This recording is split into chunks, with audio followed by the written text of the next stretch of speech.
If you're like me, your social skills resemble that of a rock. In this video, I will share with you 10 tips that completely transformed how I communicate. Now, this is not just a generic guide telling you to just not be introverted or how to make small talk, because like it or not, when you can't share ideas, interact with others, and just be friendly and well-liked, it's like playing the game on hardcore versus normal mode. So without any further ado, let's head right into number one. Number one, how to easily make a killer first impression. Why does a first impression even matter? I understand. As an introvert myself, I simply cannot be comfortable with someone unless I've spent a significant amount of time with them. Well, surprisingly enough, the first impression has a massive impact on how you and others perceive people. Consider the following study by behavioral psychologist Vanessa Wan Edwards. So in this study, they showed participants ranging from 15 seconds to 5 minutes of a TED Talk. For context, a TED Talk is an event where a speaker comes in and presents about a topic that they're an expert in. Now, you'd think that a TED Talk would depend on what the speakers say, right? I mean, the lecture content is literally the whole point of a TED Talk. But interestingly enough, the study found that participants that watched the TED Talks for 15 seconds versus 5 minutes rated them almost the same. Now, how is this possible? Well, it's all because of the speaker's first impression on the audience. So enough backstory. How can you make a first impression? Well, from what I've found, it's actually really simple. It takes just 3 steps. It's called the triple threat method. Now, I learned this method in an amazing book by the same author who did the study. The book is called Captivate by Vanessa Wan Edwards. The first part of a great impression is your hands. Now, I want you to do this. Keep your hands out. Keep them visible. I know this sounds silly because, what effect could our hands possibly have on how people view us? Well, it turns out that we associate our hands with trust. If someone is hiding their hands, you don't know if they're just cold or if they're hiding a Glock. In prehistoric times, the only way like a caveman could be assured that their fellow caveman wasn't an op was by seeing if their hands had weapons or not. Okay, now for number 2 in the triple threat method is your eyes. When you meet someone for the first time, seek out and make eye contact with them. Now, I know what you're probably feeling. For me too, making eye contact is really uncomfortable. I was either focusing on the conversation or focusing on making eye contact. The good thing is, for a first impression, you don't need to think. It's all nonverbal. Now, why do we make eye contact? Well, it shows the other person that you are engaged and paying attention to only them. It's another aspect that builds trust. Think about it. Only untrustworthy people would dart their eyes around you, like as if they're hiding something. So if you aren't hiding anything, then it shouldn't be an issue. The final aspect of the triple threat first impression method, your posture. Now, if you're a gamer like me, you probably have a posture resembling a fresh ocean prawn. Okay, like we're in our gaming chairs, dude. We look crustacean as hell, all right? However, this is not the posture of a winner. Now, what do I mean? Well, when you see an athlete winning a race, take notice of their posture. How do they stand? Well, they stand tall. They widen their body. They take up more physical space. And why wouldn't they? They just won something amazing. I want you to assume a similar posture, meaning stand tall, keep your shoulders wide and back, and keep your back straight. Here is a super easy trick I learned for assuming a great posture. Here's what I want you to do, and do this with me. Pretend there is an apple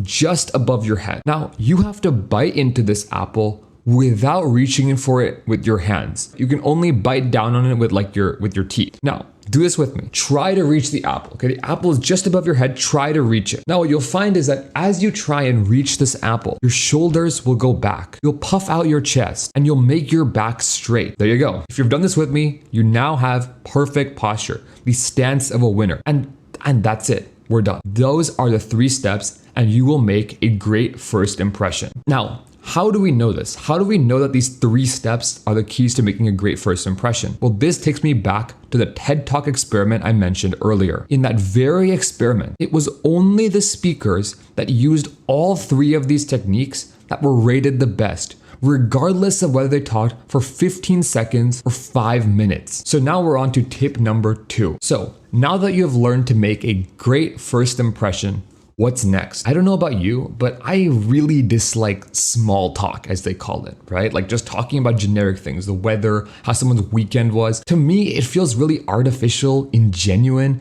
and it honestly feels like I'm having the same conversation over and over again. So this is the technique that I learned that helps me talk with people and genuinely learn more about their interests. Okay, because as an introvert myself, I want to genuinely know people. I value quality over quantity, and this helps me get these quality relationships with almost anyone. I call it the interview technique. If you really think about it, most conversations are really like an interview, right? Unless you're discussing an idea with a person, which is pretty unlikely with someone that you newly meet, then most of our conversations at heart are just exchanging questions. So why don't you use this to your advantage? After you make your first impression, I want you to just do a nice common intro. Don't sweat this, okay? So for example, suppose you're at a club meeting and you meet someone from your grade during an icebreaker. Oh no, the icebreakers are always the worst. Now, what I would probably say in my case is, hey, my name is Shreyan and I'm in 12th grade. I graduated now, but let's just assume.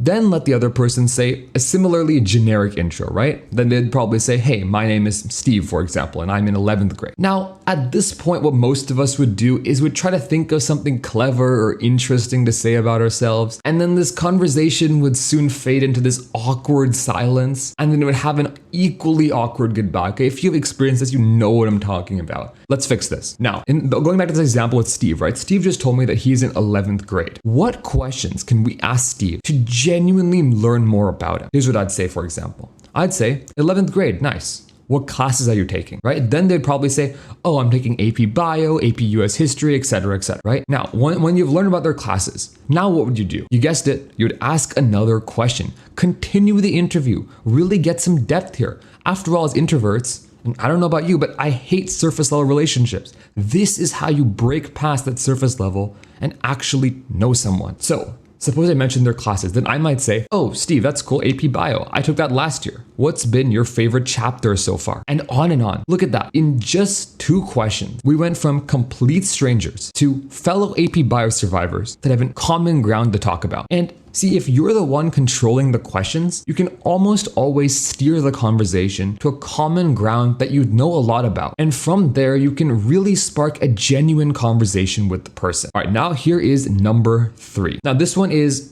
pretty close to number 2, so let's dive right into it. Suppose you're doing great with the interview technique. You're asking great questions and really learning a lot about the other person. But what if you just can't think of a non-awkward question for the life of you? This is where I introduce the parroting technique. Now, I learned this technique from another fantastic book I read called 92 Tips and Tricks for Great Success in Relationships by Leo Lowndes. To learn the parroting technique, let's bring back the AP Bio example. So you guys are talking about the chapter on cellular respiration. You find the person that you're talking to really interesting, but you can't think of any follow-up conversations. And you don't want to have this awkward goodbye that you're used to. So for example, let's say Steve here says the following. So yeah, after that chapter 9 quiz, I never want to look at another Krebs cycle again, right? Suppose Steve just said this. Now, you can't think of a question? No problem. Use the parroting technique. Just choose anything that the person said and parrot it back to them as a question. So for example, Steve here mentioned the chapter 9 quiz. What I would say is just simply chapter 9 quiz. It's a question, right? Boom. The conversation has just been reignited. Now, I will say, don't use this technique more than 3 to 4 times in a row, as then the person will likely catch on to it. However, it's a great way to give your conversation some life again and stop these awkward endings and pauses with equally awkward goodbyes. Speaking of awkward goodbyes, if this is your first time watching my channel, I would hate for us to also have an awkward goodbye when this video ends. So how about you subscribe? Subscribe because that way I'll know that these tips are helpful and I should keep making more content like this. Thank you so much. Now for number 4. Here is an invaluable tip for giving any public speech. Now, you guys have probably had your fair share of class speeches and performances. Now, I'm not gonna lie, I have always loved presenting. I literally present to all 31.8K of you legends each time I upload. However, even if you do have presentation anxiety, here's an excellent tip I've learned for you. Now, one of the main issues with presenting is that you have not memorized your speech properly. It's obvious, right? You can't give a good speech if you don't know your speech. However, memorizing is annoying and takes forever. Well, that was until you watched this video. With this method, I have memorized speeches so fast, it's insane. Here's how you do it. Now, you take your speech, and I want you to write the first letter of each word on your paper. Now, I want you to go sentence by sentence. Read each sentence of your speech 3 to 4 times. Then cover that sentence and use your sheet of first letters to guide you. Now, most of the time, you only need the first letters of a speech as a set of like rails for the speech, right? Now, I learned this method when I was performing a skit of Macbeth in my British literature class. Now, apparently this method is used a lot in stagecraft. If you did theater, you guys can confirm in the comments. And this method works insanely well. After you work through your entire speech, try reading it with just the first letters as a guide, and you'll find that it's actually really easy. Then after you can read it with the first letters very naturally, take away the letters. Now, instead of having to memorize the entire speech, you just have to memorize the first letter of each word. Easy. And you know, with this method, I learned my entire lines for Macbeth in one afternoon with my friend. It's actually overpowered. And when it comes time for your speech, use the first impression technique again. Stand like a winner, keep your hands out, make eye contact, and say your perfectly memorized speech. I understand it's a lot easier said than done, but I really haven't heard anyone talk about this, and I really think that if you know your speech by heart, even if you have terrible presentation anxiety, you can just go on autopilot and say your speech and you'll get through it. So try this out. Now here for number 5 is an amazing and easy technique to be more convincing. I present here another experiment. Now in this experiment, they had a test subject stand in line at a copy machine. Now in trial number 1, the subject simply asked the person in front, "Can I cut in front of you?" Now in this scenario, the test subject was allowed to cut roughly 60% of the time. In trial number 2, the subject asked the following question: "Can I cut in front of you because I'm in a hurry?" Now in this case, the success rate increased to 95%, a 35% increase. But here's where it gets even more interesting. Finally, in trial number 3, the subject asked this question: "Can I cut in front of you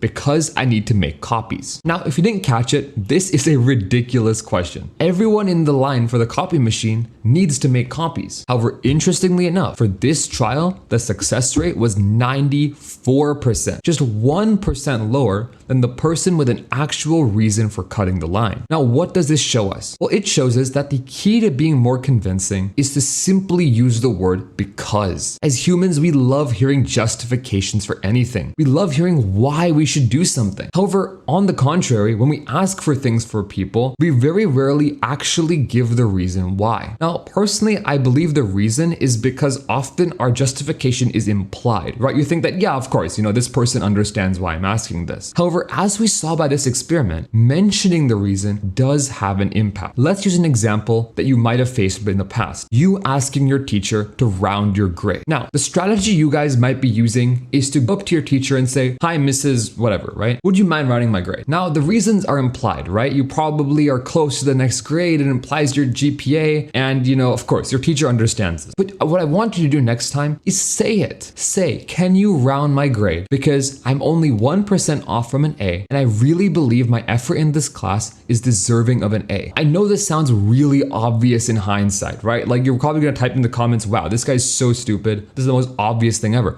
But believe it or not, if you don't consciously do this, you don't say it. Trust me, okay? The next time you just walk into conversation, you'll realize that you don't naturally say justifications to things. So it's very important to be aware of this fact. Now for number 6. Avoid talking shit about other people. I'm taking it a step further with this one. I'm not just saying, "Oh, don't be mean." Of course, don't be mean, right? But there's an underlying reason to this you might not be aware of, and it seriously impacts how people perceive you. Here's another example for you guys. So suppose we got Walter. I'm using Breaking Bad here as an example. Walter is talking some smack about his friend Jesse to his other friend Gus. Now, Walt is going off on Jesse, calling him all kinds of names and profanities. Now, interestingly enough, Gus cannot help but associate exactly what Walt is saying about Jesse back onto Walter. This is what I call the law of negative association. This is a real studied phenomenon. So the way this relates to you is that by talking shit about someone behind their back to everyone around you, you are actually saying the same things about yourself. And especially if you do this constantly, it has a drastic effect on the way people view you. Obviously, sometimes there will be a scenario where you need to criticize someone. For example, you're telling your boss about your troublesome coworker. Now, in these situations, yeah, it's unavoidable, right? You gotta say like, oh, my coworker is crap, he doesn't do anything. What I'm more focused on in this example is this constant ranting about other people to your friends and those around you. Okay, it's so common, it's so easy, especially in high school, to fall into this trap. Like a lot of people do it, right? Just whenever you meet up with someone, you just spend your whole time talking about other people. It's very damaging to everyone's relationship in this scenario. So seriously, avoid this like the plague because it's destroying your relationships. Talk about something more constructive than other people. Okay, I'm not sure where I heard it, but it's very true. There's 3 levels of conversation. Level 1, which is the lowest intelligence and easiest, is talking about other people, right? But it doesn't produce anything in society. In fact, it brings you down. Now, level 2 is talking about things, right? Just things that are happening in the world, like, sure, that's fair enough. And then finally, number 3, which is high intelligence, high effort, but ultimately impactful conversation, is talking about ideas. Try and talk as much as possible at level 3. Talk about ideas. Talk about actual tangible things that make a difference in your life, and certainly don't spend all your time talking about other people. It's easy to do, but it doesn't get you anywhere. So really, I mean, that's a bit of a rant. Sorry about that, but seriously, it does make a big difference. All right, number 7. Now, if you're watching this video, a lot of your communication is likely through the internet. So here's how to be better at conversations online. Now, literally one of the simplest things is just using good grammar, sentence structure, and friendly emoji. Now again, right, this one comes across as obvious, but if you don't believe me, just look at your current online chats. Okay, that stuff would give an aneurysm to a 17th century pilgrim. If you know the person, it's your best friend, then you know what, whatever, right? I don't care. But especially if you're getting to meet someone new or someone you like, something like that, really, it makes a difference. It's not like edgy or cool to use a bunch of abbreviations. You're better off actually typing in complete sentences. In addition to that, we also have emojis. See, even a simple smiley face emoticon goes a long way. There's a difference between this message coming across as dull and hostile or coming across as a perfectly innocent, happy message. By the way, if you do want to practice these online interactions, a great place to do so is my Discord server. Consider joining because I'm really active there. And of course, it's also the easiest way to reach me. The link is also in the pinned comments. All right, now for number 8. Here's a helpful tip to help you win any argument or discussion. This is a tip I learned from a fantastic book, and it's called How to Win Friends and Influence People by Dale Carnegie. When you're trying to convince someone of anything, always speak from their point of view.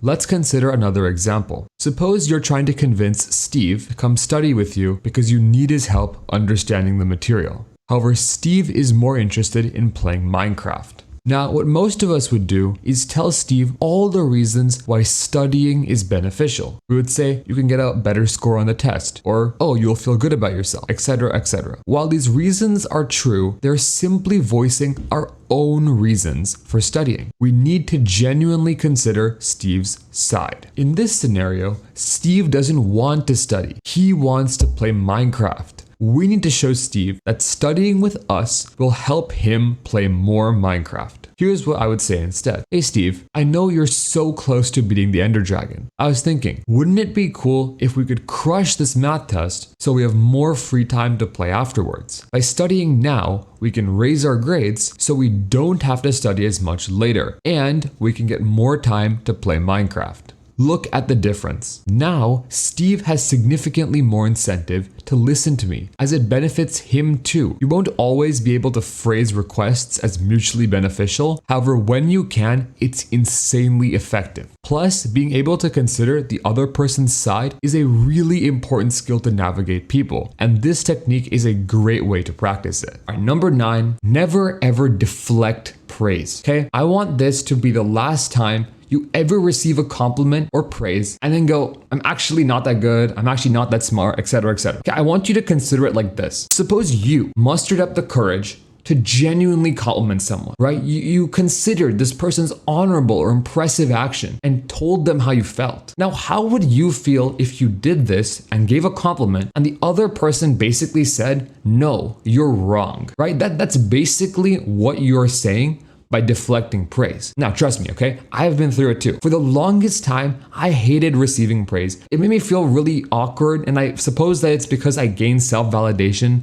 to my own work, but even still, it's very off-putting for other people when you deflect praise. Simply saying thank you to a compliment isn't really good enough. Okay, think about it. We say thank you as a trivial term. We say thanks when someone opens the door for us. I mean, we say thanks when a cashier hands us an item that we paid for, right? So why would you provide the same trivial phrase to someone who just gave you sincere praise? Always say thank you for. If someone praised you on your PvP skills, just say thanks for the compliment. I'm glad you noticed. Or suppose your friend dropped you off at home even though it was a long drive. Say thank you for dropping me off. You really saved me a ton of time, right? As compared to, think about your friend just drove you to your house. You didn't have to do that. And all you just said was, thanks, bro. And then you just walked back to your house. That's so empty, right? That, at least for me, I'm not sure how it feels for you, but that feels so trivial. And this takes just 5 to 10 seconds. But trust me, it really makes the other person feel appreciated. I think most of the time, all that we're looking for in return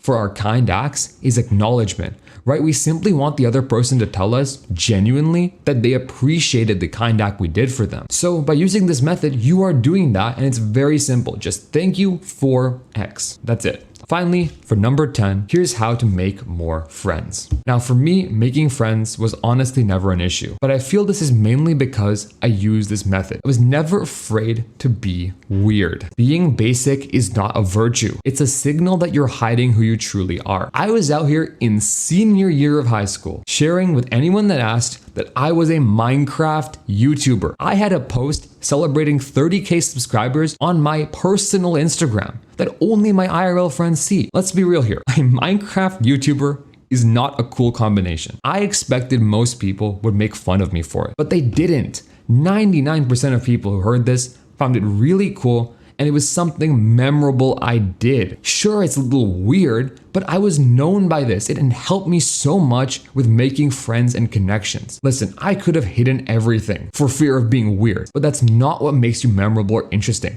Fitting an aesthetic doesn't make you memorable or interesting. You have a strange hobby, interest, talent, or skill. Even if you're just a Minecraft player like me, share it. I can almost guarantee no one will view this in a negative way, and you will be known for something. Another thing this does is that it goes a long way in making you more confident. Listen, you gotta own who you are and what you like, because if you don't have confidence in yourself, you seriously can't expect anyone to have confidence in you. So after watching this video, I have just one request for you. Go out and share something interesting you do. Post it on your Instagram. Add a note in your Discord bio. And if you don't think you do anything interesting, I want you to pick something up. Literally try any hobby or anything to make yourself stand out more. Be known for something. And that wraps up number 10. A final tidbit here I want to emphasize. Why do social skills as a whole even matter? Well, it's because they improve your quality of life. When you invest time into social skills, people go from being like prison bars,